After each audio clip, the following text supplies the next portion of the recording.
Ma'am, you are trespassing, and if you do not move right now, I will put you in cuffs. Officer Derek Lawson snapped at a calm black woman standing in a corporate parking lot, completely unaware that the woman he was humiliating in public was the state attorney who could end his career before the day was over. Before we go any further, comment where in the world you are watching from and make sure to subscribe because tomorrow's story is one you don't want to miss. The afternoon sun reflected sharply off the glass exterior of Brookstone Corporate Plaza, casting clean lines of light across the neatly painted parking spaces below. Employees moved in and out of the building with quiet efficiency, dressed in tailored suits, carrying laptops and coffee cups, their conversations blending into the soft hum of a typical workday. Nothing about the scene suggested disruption.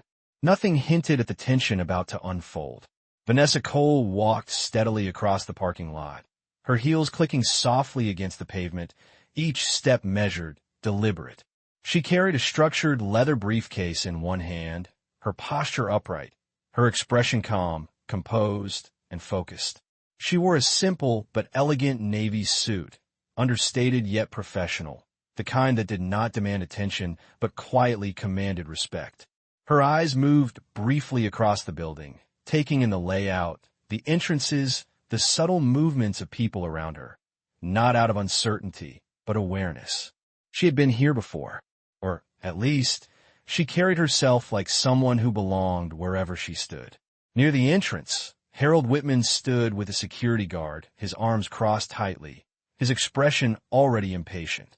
His gaze locked onto Vanessa the moment she stepped closer, his eyes narrowing as if he had already decided something about her. "That is her," he muttered sharply, gesturing toward her with a dismissive flick of his hand. "She does not belong here." The security guard hesitated, glancing between Vanessa and Whitman, uncertainty flickering across his face. "Sir, I have not been informed of. I do not care what you have been informed of," Whitman interrupted, his voice low but firm, edged with entitlement. "Call in."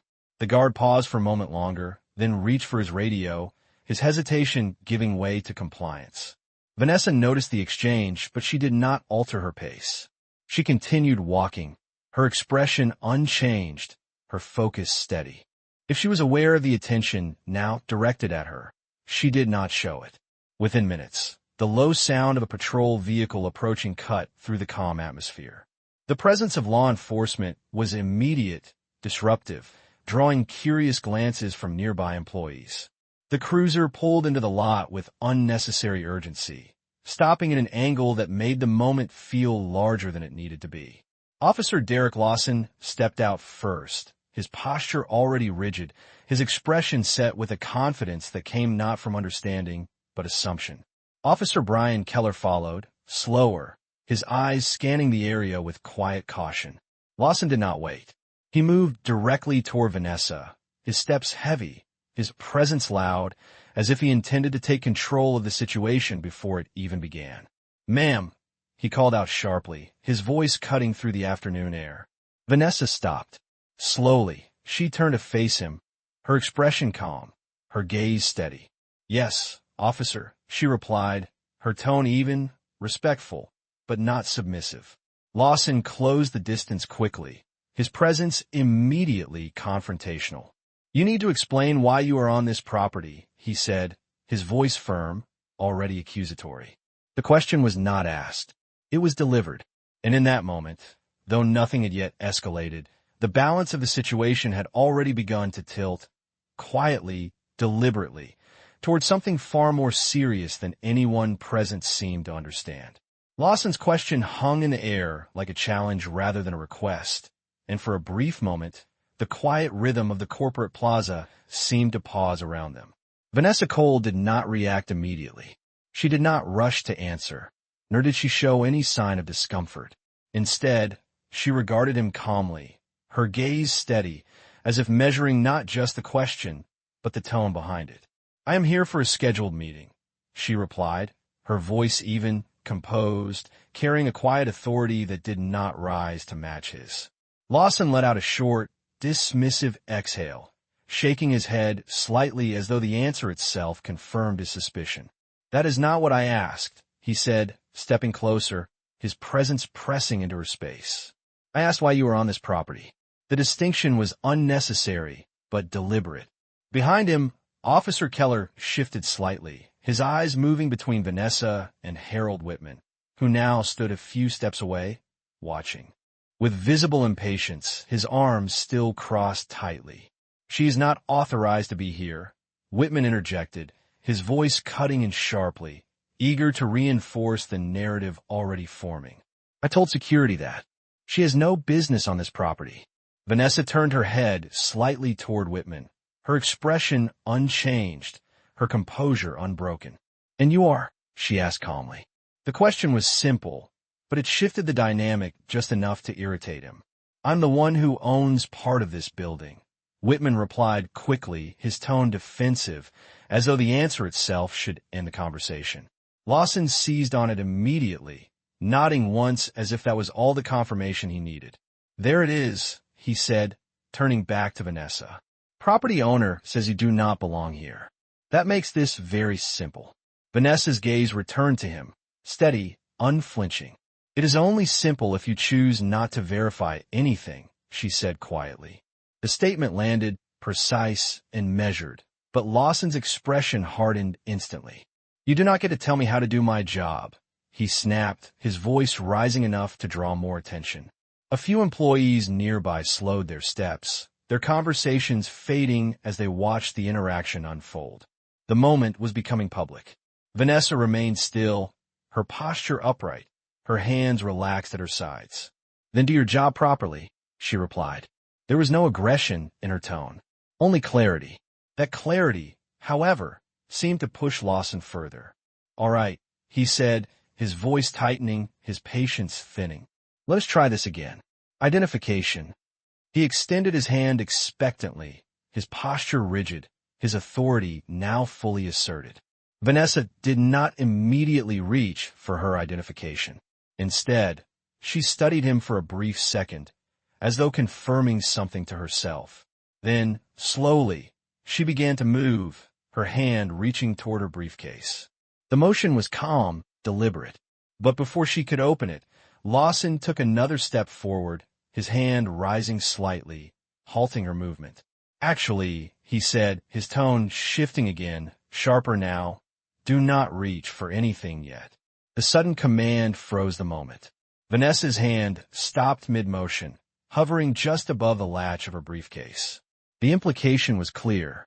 Suspicion, not procedure, was driving his actions. Keller glanced at Lawson, unease flickering across his face, but he remained silent. Vanessa lowered her hand slowly, returning it to her side without protest. You are escalating this unnecessarily, she said calmly.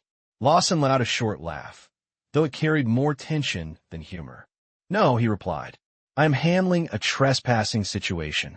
The word trespassing hung in the air, heavy, premature, and entirely unverified. Vanessa held his gaze, her expression unchanged, but there was a subtle shift now, something sharper beneath the calm. And as the circle of onlookers quietly grew, the situation continued to tilt further, not because of resistance, but because of decisions being made too quickly, too loudly, and without understanding who stood in front of him. The word trespassing lingered in the air, heavy and premature, as Officer Lawson squared his shoulders, his posture tightening as though he had already reached a conclusion he had no intention of revisiting. Vanessa Cole stood unmoved, her gaze steady, her presence grounded in a calm that did not rise to meet his escalation. Around them, the quiet flow of employees had slowed to a near standstill, subtle glances turning into open observation as the situation shifted from routine to spectacle. Lawson took another step closer, closing the space further, his voice dropping slightly but growing sharper. You are being detained until we figure out what you are doing here, he said, each word deliberate, leaving little room for interpretation. Vanessa did not react outwardly. She did not step back. She did not raise her voice. Instead, she asked, on what legal basis? The question was precise, direct, and it landed with a weight that made Keller glance at Lawson again, his unease deepening.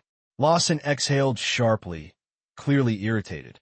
On the basis that you are refusing to cooperate and you are on private property without authorization, he replied quickly, though the reasoning sounded assembled rather than established. Vanessa tilted her head slightly, her expression unchanged. I have not refused to cooperate, she said calmly. I have asked you to verify the claim. The distinction hung in the air, exposing the gap between accusation and fact. Lawson's jaw tightened. I'm not going back and forth with you, he snapped, his voice rising again, louder now, drawing even more attention. Turn around. The command came abruptly, cutting through the tension like a line being drawn. For a brief moment, no one moved. Vanessa's eyes remained on him, steady, unblinking. Officer, she said carefully, her tone still composed. You are making a decision without establishing probable cause. The words were not raised, but they carried clarity, structure, something that stood in stark contrast to his growing agitation. Lawson let out a short, humorless laugh. You can explain that downtown, he replied, already reaching forward. Without waiting for further response, his hand closed around her wrist, firm, controlled, unnecessary. A faint murmur rippled through the small crowd that had gathered. Keller shifted beside them, his hesitation now visible, but he did not intervene. Vanessa allowed the contact. She did not resist. Her posture remained upright, her expression unchanged, her composure intact even as the situation crossed into something physical. Lawson turned her slightly, positioning her away from the building, his movements assertive, his authority now fully entangled with his ego. Hand behind her back, he ordered.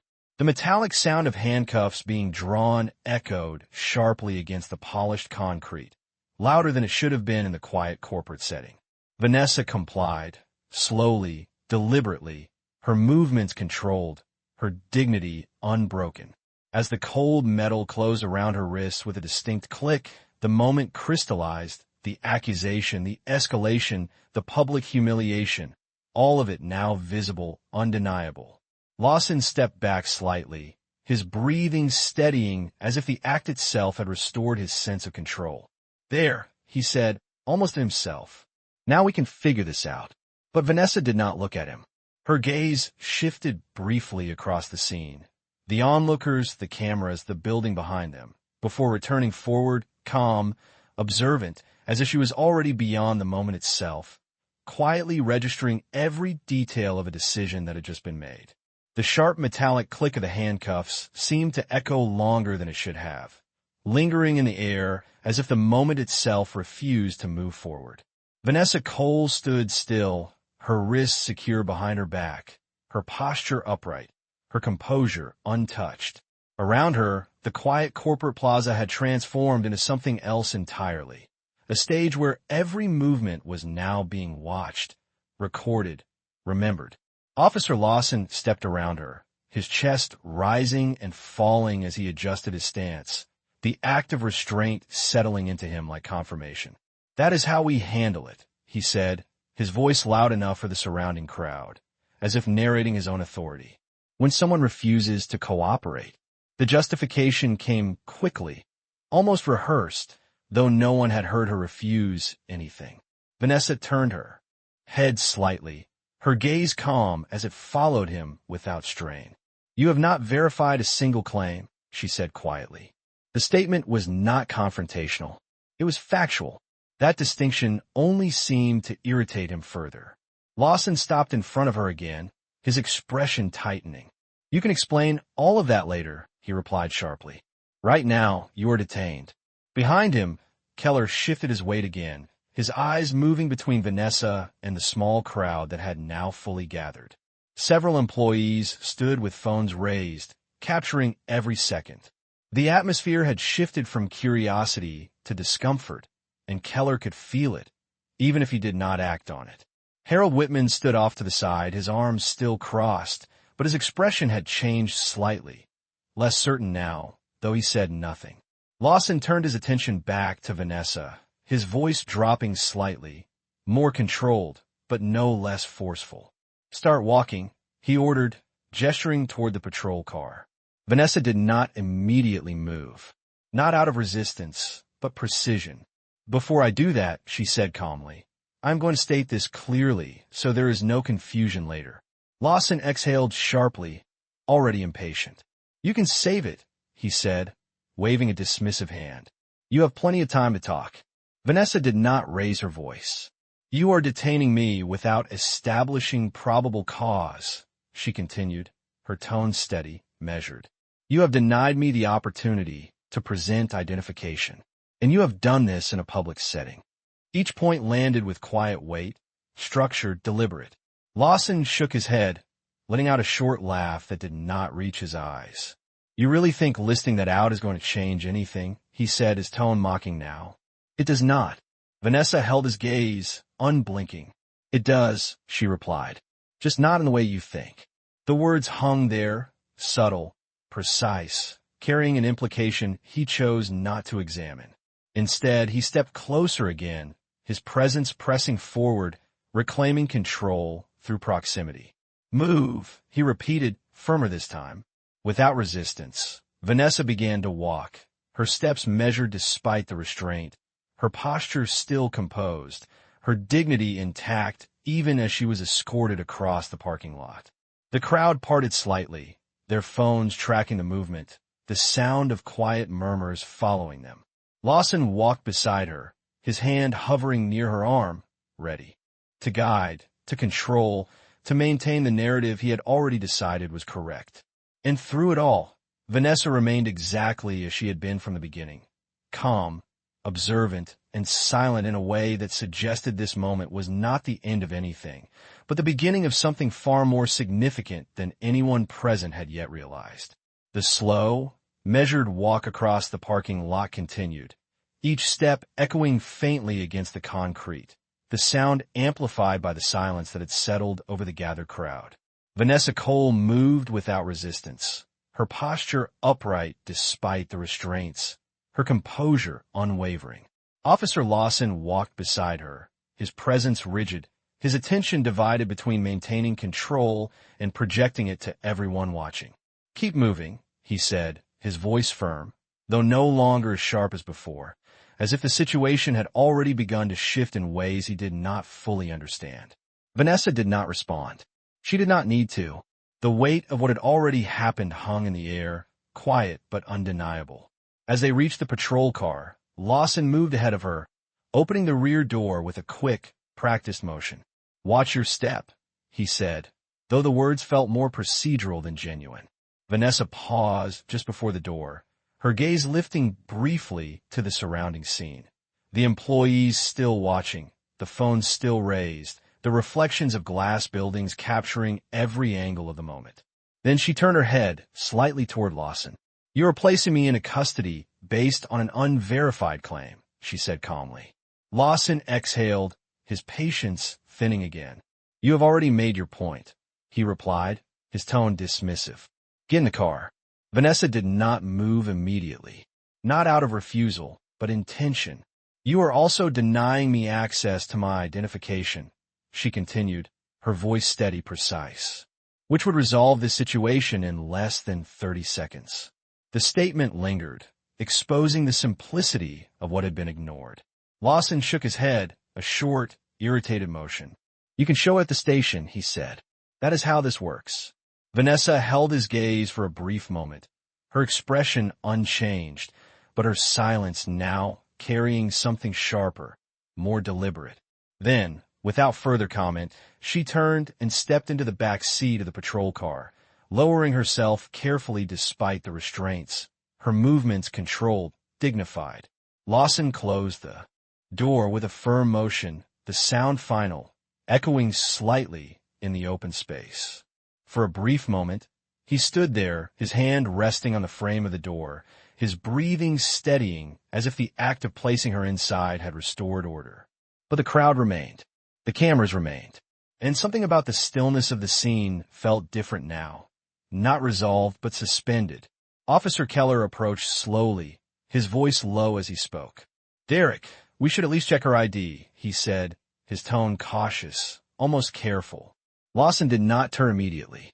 "We are past that," he replied, his voice quieter now, but more rigid. She is detained. We will handle it properly. Keller hesitated, his gaze drifting briefly toward the patrol car window, where Vanessa sat inside, calm, composed, her silhouette steady behind the glass. There was no panic, no urgency, only patience. Lawson finally turned, adjusting his stance, his eyes scanning the crowd as if reclaiming the space. "Everyone can move along," he called out, his voice louder again, though it no longer carried the same authority. The crowd did not disperse immediately. They lingered, watching, recording, absorbing. And inside the patrol car, Vanessa Cole sat quietly, her hands still secured, her posture unchanged, her expression unreadable. But beneath that stillness was something far more significant than the moment itself. A quiet certainty that everything unfolding now had already crossed a line, and that what came next would not be decided in this parking lot, but far beyond it.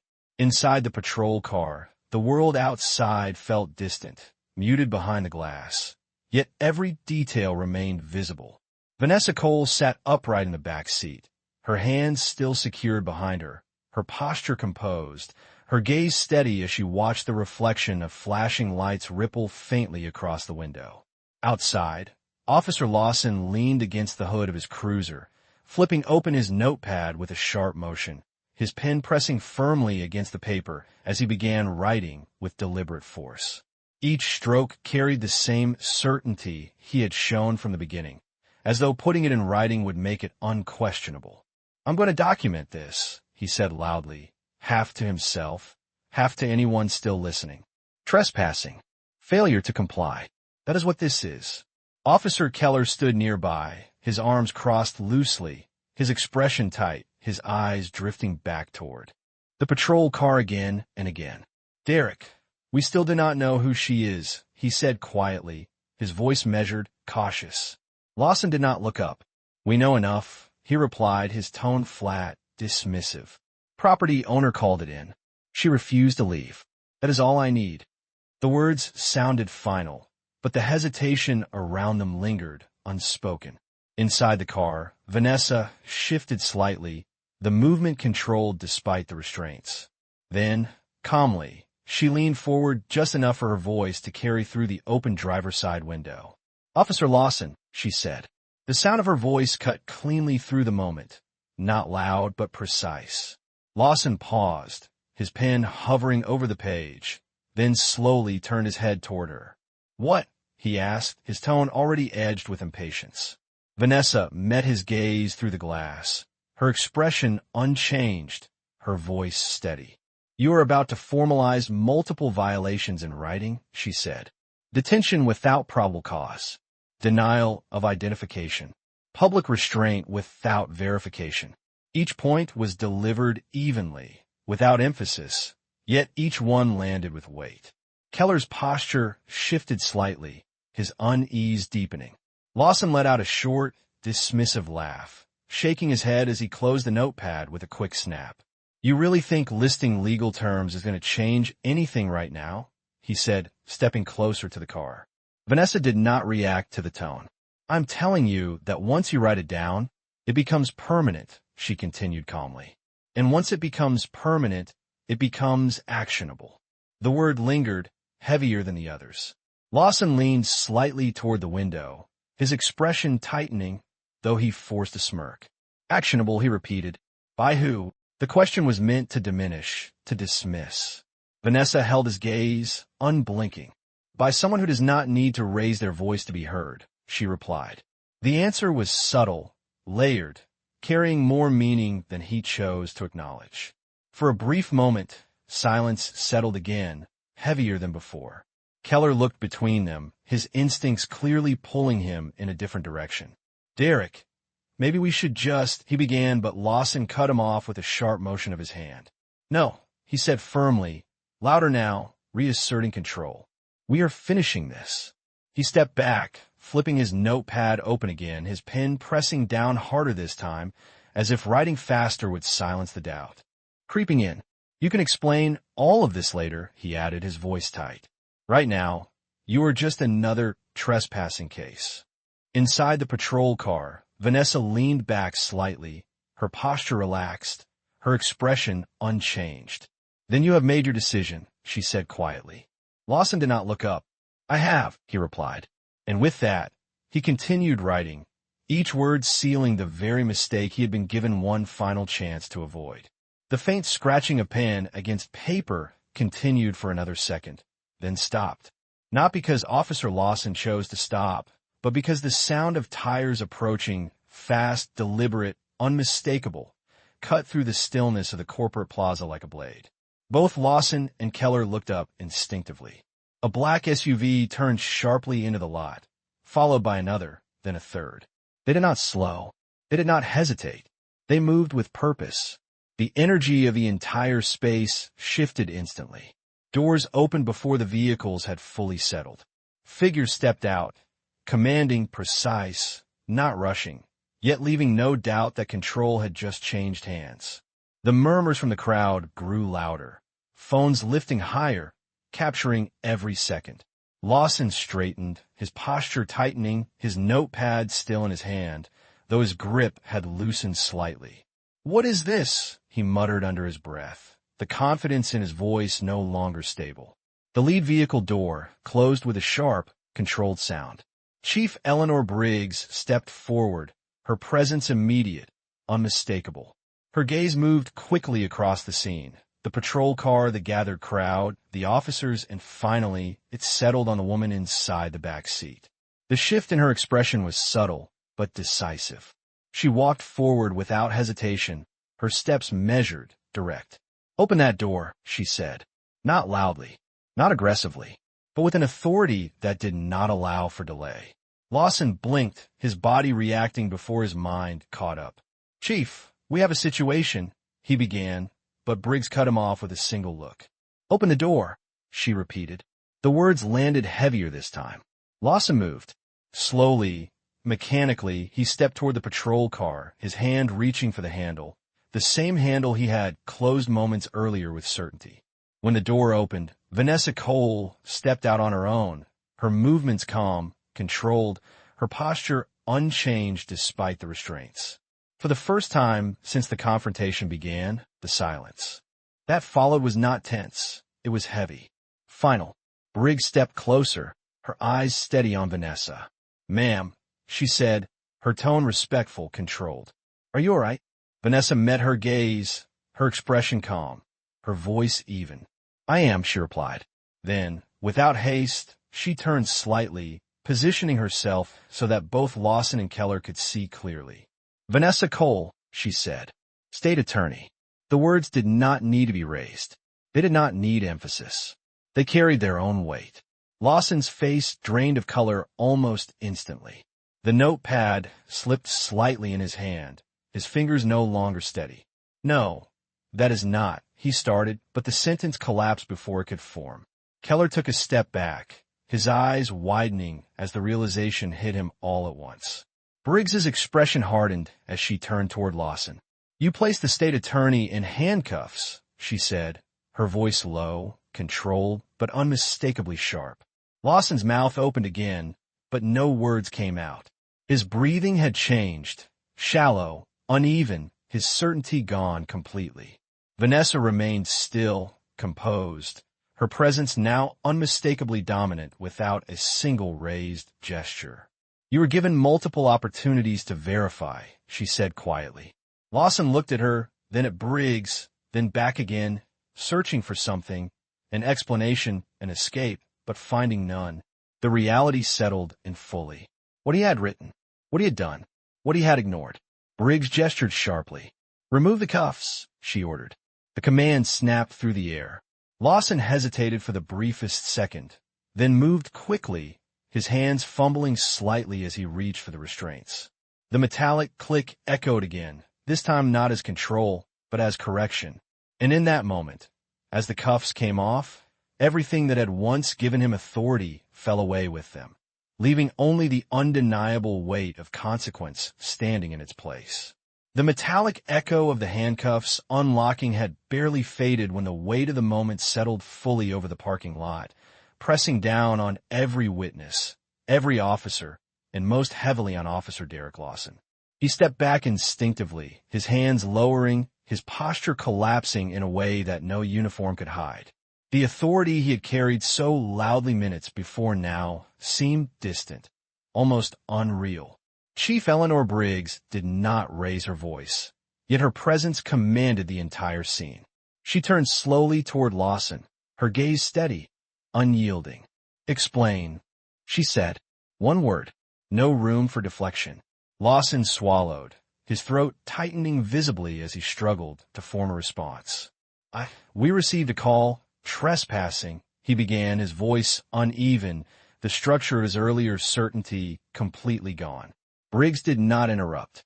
She simply watched him, allowing the weight of his own explanation to unravel. "Did you verify the claim?" she asked calmly. Lawson hesitated. That hesitation was answer enough. "Did you request identification?" she continued. Another pause, longer this time. The silence stretched, each second amplifying the answer he could not give. Around them, the crowd remained still, phones raised, capturing not just the mistake, but the consequences unfolding in real time. Vanessa Cole stood nearby, her posture composed, her expression calm, her presence now unmistakably authoritative without any effort. Briggs exhaled slowly, then nodded once, as if confirming what she already knew. "You detained the state attorney without probable cause," she said, her tone controlled but sharp. "In public, while denying her the opportunity to identify herself." Each statement landed with precision, dismantling what remained of Lawson's position. He looked down briefly, then back up, his eyes no longer able to hold steady. "I did not know," he said quietly, the words sounding smaller than anything he had said before. Vanessa's voice came, calm and clear. That was never the requirement. The distinction struck deeper than any accusation. Briggs turned slightly, addressing one of the officers who had arrived with her. "Relieve him of duty, effective immediately," she said. The words were not loud, but they carried finality. Lawson's head snapped up slightly, his breath catching. "Chief," he started, but Briggs raised a hand, silencing him without effort. "Badge," she said. The single word ended the conversation. Lawson's hands moved slowly, almost mechanically, toward his chest. He unclipped the badge, holding it for a brief second, as if trying to process the weight of what he was doing. Then he placed it into the waiting hand of another officer. The sound of metal transferring from one hand to another was soft, but it carried a gravity that echoed louder than anything else that day. Keller stood off to the side, his posture rigid, his silence now fully transformed into understanding. The line he had hesitated to cross had not saved him from witnessing the full consequence of it. Vanessa adjusted her sleeve calmly, her movements precise, reclaiming the space that had been taken from her without ever needing to force it. Briggs turned back to her, her tone respectful once more. "Ma'am, this will be addressed formally," she said. Vanessa gave a small nod, her expression unchanged. She did not need reassurance. The process had already begun the moment the cuffs were placed on her wrists. Lawson remained standing where he was, no longer at the center of the scene, no longer in control, but exposed, diminished, and fully aware that the same public space he had used to assert power had now become the place where it was taken from him. And in that quiet, undeniable reversal, justice did not need to be announced. It was already visible to everyone watching. As the badge left Officer Lawson's hand and disappeared into another officer's grasp, the tension that had gripped Brookstone Corporate Plaza began to loosen, slowly, almost cautiously, like a space relearning how to breathe. The flashing lights from the patrol cars no longer dominated the scene. Their reflection against the glass building softened, losing the sharp urgency they once carried. Vanessa Cole stood still for a moment, her posture steady, her expression composed, as if allowing the moment to settle fully before moving forward. Chief Eleanor Briggs stepped slightly aside, creating space rather than controlling it, her earlier authority now replaced with quiet respect. "If there is anything you need," she said calmly, "my office will ensure it is handled." Vanessa gave a small nod, acknowledging without ceremony. "Thank you." she replied simply. There was no need for more. The process had already begun. Around them, the gathered employees began to shift, their phones lowering, their conversations returning in hushed tones. What had once been spectacle had become something else, something reflective, something instructive.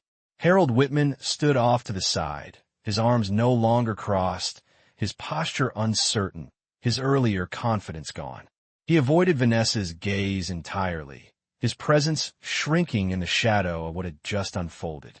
Vanessa turned slightly, adjusting the sleeve of her jacket with a smooth, deliberate motion, restoring the order that had been disrupted. Her briefcase remained exactly where it had been placed earlier, untouched, waiting. She walked toward it with measured steps, her heels clicking softly against the pavement once again, the same steady rhythm she had carried at the beginning. When she picked it up, her movements were precise, unhurried, as if nothing had been taken from her, only revealed. The plaza itself began to return to its natural flow. Employees resumed their paths, doors opened and closed, the quiet hum of business life re-emerging. Yet something had changed. The space felt different now, not tense, but aware. The memory of what had occurred lingered, not loudly, but deeply. Vanessa paused briefly before heading toward the building entrance, her gaze lifting just once, taking in the structure, the people, the quiet restoration of order. Then she continued forward. No one stopped her. No one questioned her. Instead, there was a subtle shift, a path clearing, a recognition that required no words. Behind her, the officers moved with quieter purpose, their presence no longer imposing, but corrective. Lawson stood where he had been left, no longer central, no longer commanding, but still the consequences of his actions settling into something permanent. Vanessa reached the entrance and stepped inside, the glass doors closing softly behind her. And just like that, the moment passed. Not erased, but resolved. What remained was not chaos, but clarity, a quiet understanding that true authority does not need to assert itself loudly, and that justice, when it arrives, restores balance with a calm certainty that lingers long after the noise has faded. What makes this story so compelling is not simply that power shifted, but how it shifted. Officer Lawson believed authority came from the ability to act quickly, to dominate a situation before questions could be asked. But Vanessa Cole demonstrated something far more unsettling. Real authority does not rush, and it does not need to prove itself in the moment. It allows others to reveal their decisions fully, knowing that every unchecked assumption carries weight beyond the present. What ultimately defined this moment was not the arrest itself, but the refusal to verify, the choice to replace process with certainty. And in doing so, Lawson did not just make a mistake, he created a record of his own failure, one step at a time, in full view of those who would later judge it. Vanessa never needed to interrupt that process. She simply understood that the law is not enforced through noise, but through structure, and that structure holds firm even when individuals do not. I hope you enjoyed that story. Please share it with your friends and subscribe so that you do not miss out on the next one. In the meantime, I have handpicked 2 stories for you that I think you will enjoy. Have a great day.